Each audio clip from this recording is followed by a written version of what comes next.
economics is a social science, and it's concerned with the production, distribution, and consumption of goods and services. Side note, if you don't know what a social science is, that is the scientific study of human society and social relationships, as opposed to physical science, which is probably physics, chemistry, things in the physical realm, biology. Therefore, economics studies how individuals, businesses, governments, and nations make choices on how to best allocate resources.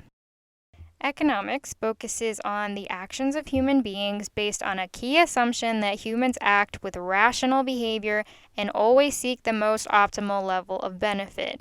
Which is pretty believable. You're always going to choose what's best for you if you're rational. So the main ways economists will study this is through labor and trade. Labor in this case is any application of human labor to acquire resources, and trade is, of course, another way to acquire resources. Economics really centers fully around resources, how to get more of them, what's the best way to get the amount that you want, how do we keep them, how do we avoid losing them, things like that. And as you know, there are many different ways to acquire resources, and so good economics is the method that yields the best results. Now, I just want to give a clear definition of the two subcategories that make up economics and explain their differences. If you take an economics course, they will probably split up the course to macro versus microeconomics because these are the two categories. So we'll start with macroeconomics, with the prefix of that word being macro, meaning large scale, and that is going to concentrate on the behavior of the economy as a whole.